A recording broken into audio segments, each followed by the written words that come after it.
예루살렘 주민 여부스 족속을 유다 자손이 쫓아내지 못하므로 여부스 족속이 오늘날까지 유다 자손과 함께 예루살렘에 거주하니라. 그들이 겟셀에 거주하는 가나안 족속을 쫓아내지 아니하였으므로 가나안 족속이 오늘날까지 에브라임 가운데 거주하여 노역하는 종이 되니라. 그러므로 므낫세 자손이 그 성읍들의 주민을 쫓아내지 못하매 가나안 족속이 결심하고 그 땅에 거주하였더라. 이스라엘 자손이 강성한 후에야 가나안 족속에게 노역을 시켰고 다 쫓아내지 아니하였더라. 한 주도 평안하셨습니까?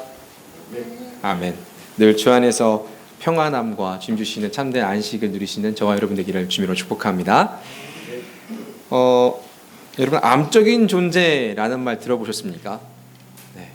이런 말 들으면 안 되죠. 네. 너는 암적인 존재야. 이렇게 보면 이보다 더 위험한 악한 말이 없는 것 같습니다.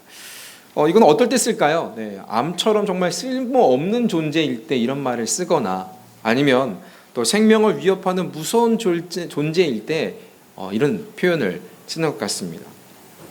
암은 참 무섭죠. WHO에서 통계를 냈는데요. 2018년도에 암 발병률과 사망률 통계를 냈는데 전 세계에 있는 5명 중에 1명이 남자 5명 중에 1명이 이 암에 걸렸고요. 여자의 경우는요 6명 중에 1명이 암에 걸렸고 또 이 사망률은요 남자는 8명 중에 1명이 사망하였고 또 여성 11명 중에 1명이 사망했다라는 이런 통계를 가지고 왔습니다. 대한민국의 경우는요 암 사망 원인 순위를 보면요 1위입니다. 1위. 다른 질병들 교통사고 여러 가지 모든 게 다 있다라고 하지만 이런 암 때문에 아파하고 암 질병 걸린 이들이 참 많이 있는 것 같습니다. 이 암은요 1기부터 말기 4기까지 이렇게 분류를 합니다.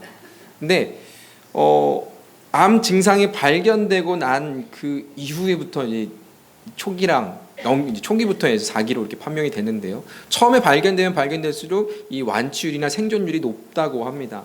근데 점점 뒤로 가면 갈수록 힘들다고 하죠. 특히 몸에 이상이 있어서 암이 발견돼 가지고 그것을 치료를 하러 갔다 보통 그러면 3기에서 4기 이렇게 판명이 됩니다. 3, 4기로 넘어가게 되면요 생존율도 낮고요 치료도 더 어렵고요 또 수술을 하거나 아니면 아예 수술을 하지 못하는 이런 경우들도 참 많이 있습니다. 우리가 유다 지파 하면요 영적인 장자로서 우리가 알고 있습니다. 그리고 요셉 지파는요 강한 지파라고도 우리가 알고 있습니다. 그리고 이 유다 지파와 또 에브라임과 므낫세 이 지파는요 여러분 화면에서 보다시피 좋은 땅과 큰 땅을 얻게 되었습니다. 비옥한 땅을 얻었다라고 할 수 있는 것이죠. 그런데 이들이 좋은 땅을 얻고 넓은 땅을 얻고 풍족하게 살 수 있는 그런 땅을 얻고 살게 되었습니다. 그런데 문제가 생긴 거죠. 그건 다름 아닌 그들의 땅에 거주하고 있던 이 남은 자들이 문제였다는 것이에요. 남은 가나안 족속이 문제였습니다. 다 정복하고 다 멸하했는데 여전히 남은 자들이 있다라는 것이죠. 성도를요 백의 길로 이끄는 가장 위험스러운 적은요 환난이나 박해라는 외부 요인이 아니라 성도 안에 있는 우리 믿는 자들 안에 있는 그릇된 신앙이라는 것입니다.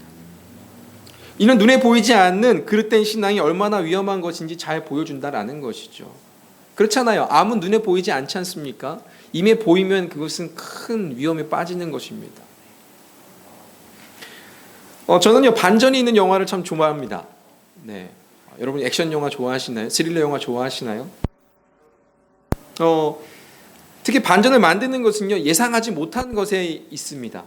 특히 사람이 그렇죠. 주인공이 있어요. 가장 친한 사람이 반전을 만드는 배신을 하거나 배교를 하거나 이런 일들이 많이 있습니다. 예상하지 못한 인물들은요 늘 주인공 곁에 있고 또 그를 괴롭히는 이들이 있습니다. 그래서 이런 말을 많이 하죠. 적은 가장 가까이 있다. 적은 나의 가장 가까이 있는 것이 나의 적이다 라고 말할 정도로 있습니다. 또한 악당을 처치하는 주인공도 마찬가지죠. 사사로운 감정이 있습니다. 얘가 내 친구였는데, 내가 사랑하던 사람이었는데 얘를 처단해야지 내가 살 수 있음에도 불구하고 얘를 살려줍니다. 나중에 어떻게 되죠? 그가 주인공을 위협하는 이런 이야기들, 이런 스토리 영화들이 참 많이 있습니다.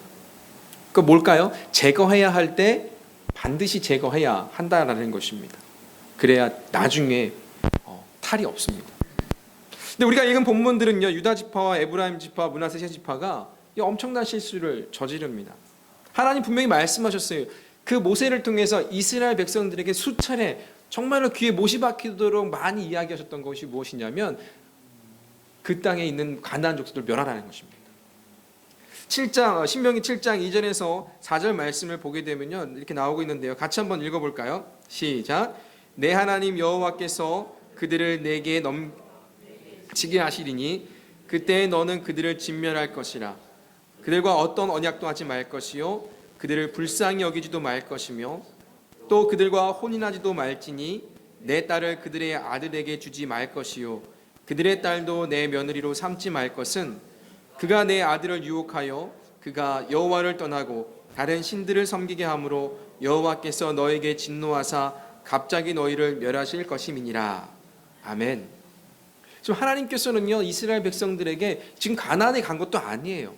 가나안을 앞두고 이 모세가 이 이스라엘 백성들에게 다시 한번 당부하고 있는 거예요. 그건 무엇이냐면 하나님 분명히 말씀하신 것이 그 땅에 있는 모든 족속들을 다 진멸하라는 것입니다. 멸하라라는 것이 하나님의 명령이었습니다. 그들이 불쌍하다고 살려주지 말라는 것이죠. 그런데 가장 영향력 있고 강력한 유다 지파와 또 에브라임과 므낫세 지파가 그 말씀에 불순종했다라는 것입니다.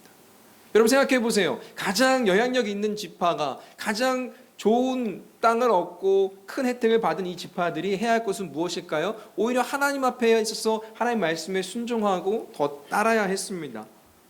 그런데요, 그들은요, 오늘 말씀을 보게 되니까 그렇게 하지 않았다라는 것이에요. 가나안 족속들을 그냥 내버려 두었습니다. 그리고 그들을 종으로 삼습니다. 그리고 자신들의 편리와 유익을 도모했다라는 것이죠. 한편으로는 그게 무슨 큰 문제입니까? 오히려 죽이는 것보다 낫지 않습니까? 그들을 멸하면은 이런 도움도 얻지 못하지 않습니까? 차라리 살려두고 우리에게 편한 대로 우리에게 이익되는 것을 취하면 되지 않습니까? 근데 이게 위험한 신앙이다라는 것입니다. 성도를요, 불신앙의 늪에 빠뜨려 배교의 길로 나가기는 하진 않습니다. 그런데 이 위험한 신앙은요, 결국 이 순수함, 우리의 믿음의 순수함, 신앙의 순수함을 파괴하고 거룩한 삶을 더럽혀서 마침내 그 신앙의 길, 그 믿음의 길에서 떠나게 하는 치명적인 독성을 가지고 있다라는 것이죠. 그래서 이것은 지금 다 눈에 드러나지 않다라는 것입니다. 발견된 뒤에는요, 돌이키기 힘든 그런 나쁜 습관을 가져다 주는 것입니다. 그래서 우리가 경계해야 되고 삼가해야 하는 것이 바로 이 위험한 신앙이라는 것이죠. 그렇다면 오늘 말씀을 통해서 위험한 신앙은 무엇일까요? 저는 오늘 여러분에게 세 가지를 말씀을 드리고 싶은데요. 첫 번째는요, 현실에 안주하는 신앙이라는 것입니다. 이들 지파는요, 좋은 땅을 분배받았습니다. 넓고 비옥한 땅입니다. 풍성한 땅입니다. 풍부한 땅입니다. 근데 이들 지파 영역은요, 정치적으로도 그렇고요, 종교적으로도 그렇고요, 그 중심이 되었습니다. 특히 이들은요, 다른 지파들보다 정말 유명한 사람들이 많이 나왔습니다. 소위 명문 지파라고 해도 과언이 아니죠. 유다 지파 여러분 잘 알고 계시지 않습니까? 갈렙이 거기서 나왔고요. 사사는요, 운니엘이 거기서 나왔고요. 다윗도 유다 지파고 예수님도 유다 지파입니다. 에브라임 지파는요, 여호수아가 에브라임 지파 출신이고요. 또 사사기에 보면요, 드보라와 또 여로보암, 북왕국의 첫 왕이었던 여로보암이 이 에브라임 지파였습니다. 그리고 므낫세는요, 기드온과 입다가 이 므낫세 지파 출신이라는 것입니다. 이름만 들어도 우리가 성서에서 많이 들어보고 정말 영향력 있던 사람들이 이 지파들 출신이었다는 것을 잘 알 수 있습니다. 그리고요, 이들은요, 땅을 분배받을 때, 제비뽑기 할 때 또 가장 먼저 우선권을 얻게 되었습니다. 혜택 아니겠습니까? 그래서 좋은 땅을 얻을 수 있었고요, 물질적으로도 풍성한 복을 받았습니다. 이 풍성한 복은요, 창세기 49장 22절에 보면요, 이 야곱이 요셉을 축복한 내용에서 나오고 있습니다. 그때 뭐라고 말하냐면 같이 한번 읽어볼까요? 요셉은 무성한 가지 곧 샘 곁에 무성한 가지라 그 가지가 담을 넘었도다. 아멘. 무슨 말이에요? 그 우물 곁에 나무가 수분을 흡수하는 거예요. 그렇죠? 시냇가에 심은 옆에 나무가 어떻게 됩니까? 계속 물을 공급받지 않습니까? 그렇게 해서 크고 풍요롭게 된다라는 것을 약속받은 것이에요. 그리고 이 축복은요, 이 요셉을 통해서 이 그의 아들 에브라임과 므낫세에게 가해되었습니다. 그런데요, 에브라임은요 이런 복에 만족하지 않았다라는 것이죠. 이들은요 더 많은 평안과 육신의 즐거움을 얻을 목적으로 이 게셀에 거주하고 있던 이 가나안 족속들을 그대로 내버려 두고 자신들의 종으로 삼았다라는 것입니다. 므낫세 지파들도 마찬가지입니다. 자기 지역에 있던 가나안 족속들을 쫓아내지 못했습니다.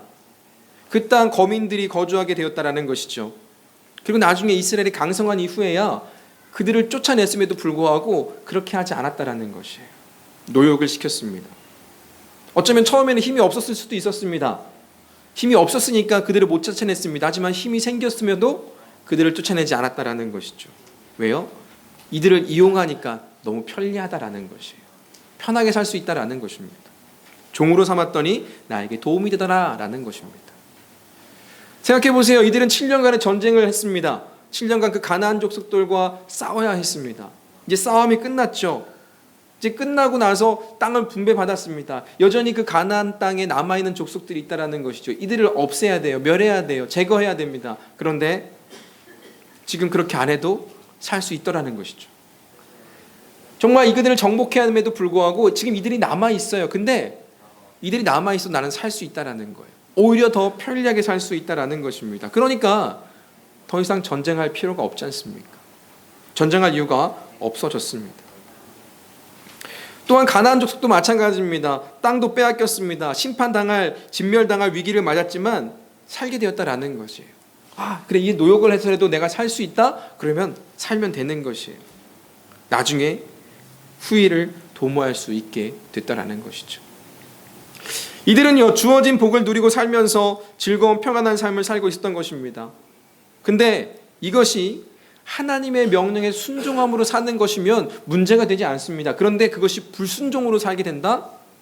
그것이 문제가 된다라는 것이죠. 왜요? 하나님은 그들을 진멸하라라고 말씀을 하셨습니다. 하나님의 명령에 불순종하였다라는 것이죠. 불순종함으로 지금 살면서 누릴 수 있는 편령과 풍족함을 누리려고 산다라는 것, 이것이 현실에 안주하려는 무사 안일주의적 신앙과 다를 바가 없다라는 것입니다. 가나안 족속들을 그냥 내버려둬서는 안 되는 것이었습니다. 그리고 이후에요 이스라엘 백성들은요 이 가나안 족속의 우상 숭배와 타락한 문화 풍습을 따를 수밖에 없었다라는 거예요. 그리고 분열 왕국 시대에 이르러서 그 북이스라엘은요 타락하고 말았습니다. 이처럼 현실에 안주하려는 하나님의 명령에 불순종하는 이러한 신앙을 통해서 그들은 망할 수밖에 없었다라는 것이죠. 두 번째로 위험한 신앙은요 하나님과 타협하는 신앙입니다. 여러분 생각해 보세요. 하나님과 우리가 타협할 수 있을까요? 타협은요 이렇게 말할 수 있습니다. 어떤 일을 서로 양보해서 협의하는 거예요. 서로 다른 주장이 있습니다. 서로의 입장 차이가 있는 거예요. 이것을 좁혀가는 거예요.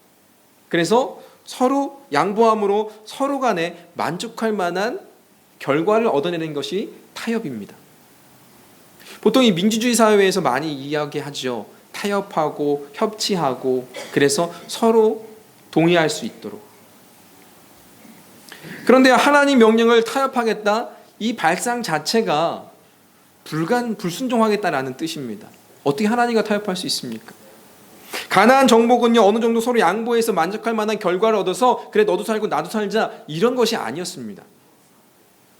마치 협상 테이블에 앉아서 그래 서로의 이익이 되는 것이 무엇입니까? 서로 밀당을 하고 나쁘지 않은 거래를 하는 것이 아니지요.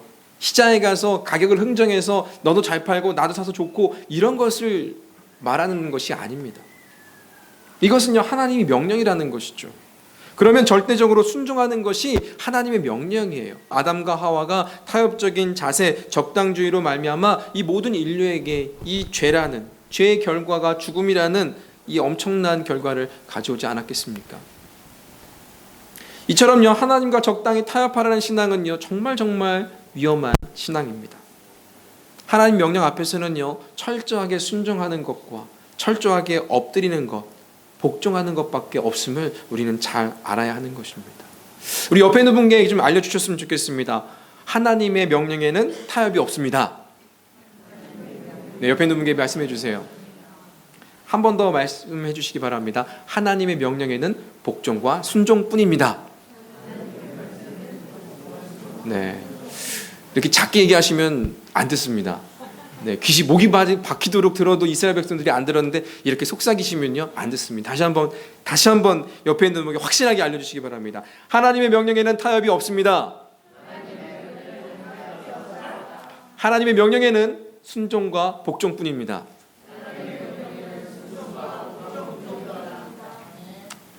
아멘 하셨죠? 아멘 하신 대로 그대로 사셔야 됩니다. 아멘.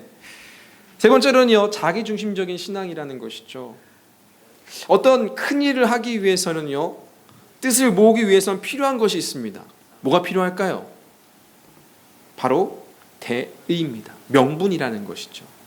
사람들이 그것에 대해서 뜻을 같이 함께 하는데 대의가 있어요. 큰 뜻이 있다라는 거예요. 그럼 그 큰 뜻을 함께 모아서 그것을 이루려고 하는 것입니다. 역사 속에서도요, 이런 대의를 가지고 어떤 명분을 가지고 큰 뜻을 함께 하려고 개혁하는 이들이 굉장히 많았습니다. 그런데요, 이게 참 재미있는 것이요, 개혁은요, 성공하면 개혁이고요, 실패하면 뭐가 됩니까? 난이 됩니다. 난, 쿠데타가 됩니다. 이 개혁에는 피 흘림이 있다라는 것이죠. 수많은 피 흘림이 있습니다. 혁명의 난. 이런 것들을 통해서요, 사람들이 죽어납니다. 근데 한편에서는 이야기하죠. 대의를 위해서 희생해야 된다. 이런 말들 참 많이 들어왔습니다. 명분이 있으면요, 괜찮습니다. 그것이 선하지 않은 힘임에도 불구하고 명분이 있고 대의를 위해서는 그것이 가차없이 진행되는 모습들을 본다라는 것이죠. 노조 간에 파업을 합니다. 어떤 사업을 진행함에 있습니다. 또 정치적인 어떤 이슈가 있습니다. 거기에서 찾는 것이니까 내가 이것을 해도 돼, 괜찮아라는 것은 무엇입니까? 바로 명분을 찾기 때문에 그렇습니다. 자신에게 유리하게 만들기 위해서 명분을 만들고 자신들의 주장이 옳다라고 굉장히 많이 주장한다라는 것이죠. 이들 유다와 에브라임, 므낫세 지파들도 남은 그 가나안 족속들을 그대로 내버려두면서 그들 나름대로의 타당한 명분을 가지고 있었던 것이에요. 이 남은 가나안 족속들을 살려두어서요, 하나님의 말씀을 배우게 하고 이들이 정말 하나님의 뜻에 따라서 갱생하고 또 좋은 길로 인도하면 좋지 않습니까? 하나님 이방인을 사랑하시지 않습니까? 어쩌면 이렇게 생각했을지도 모르겠습니다. 그리고 영국의 주석학자 매튜 헤일리도 여기에 관해서 이런 말을 했습니다. 뭐라고 말했냐면, 에브라임 지파는 이때 게셀 족속에게 공물을 받으면서 우상 숭배를 금하고 또 십계명을 지키도록 강요했을지도 모른다. 이렇게 주석학자들도 말을 했습니다. 그런데 여러분, 에브라임 지파나 므낫세 지파나 게셀 족속을, 이 지파들이 게셀 족속을 또 가나안 족속들을 그냥 내버려 둔 것은 이런 신앙적인 목적 때문이 절대 아니었습니다. 선교 목적 때문에 절대로 그렇지 않았다라는 것이죠. 실제로 자신들의 즐거움과 평안함과 편리함을 추구하고 그들의 삶에 안주하려는 그런 목적에서 그들을 살려뒀다라는 것입니다. 결혼 정년기에 있는 청년들을 봅니다. 그럴 때마다 이야기하는 것들이 있어요. 저 고민이 있습니다. 무슨 고민이십니까? 제가 만나는 사람이요, 믿지 않아요. 제가 만나는 사람, 내가 결혼할 사람이 믿지 않습니다. 종교가 다릅니다. 어떻게 할까요? 결혼해도 될까요? 이렇게 이야기를 합니다. 정말 사랑하니까, 이 사람을 정말 사랑하니까 내가 이 사람을 전도해서 같이 믿음으로 나가려고 합니다. 그래서 이 사람을 전도하겠습니다. 그런 다짐과 결단 속에서 결혼을 하는 젊은 청년들을, 커플들을 많이 봤습니다. 너무 좋은 의도죠. 선교적 목적입니다. 하나님 나라의 확장에 큰 기여라고 할 수 있습니다. 근데 이게 쉬울까요? 어쩌면 여기 계신 분들도 그러한 경험을 해보신 분들도 있을 거라고 생각이 됩니다. 정말 어렵습니다. 선교사가 선교지에 순교할 각오로 들어가는 것만큼 저는 어렵다고 생각합니다. 어려운 이 시대입니다. 힘든 이 시대입니다. 믿음을 지키기란 참 어렵고 힘든 이런 시기인 것 같습니다. 이때 우리는요, 우리 현실에 안주하거나 도태되거나 편리주의에 빠져서 신앙생활하는 것이 아니라 철저하게 하나님 말씀에 다시 한번 엎드리고 순종하는 저와 여러분이 되시기를 주님의 이름으로 축복합니다. 기도하겠습니다.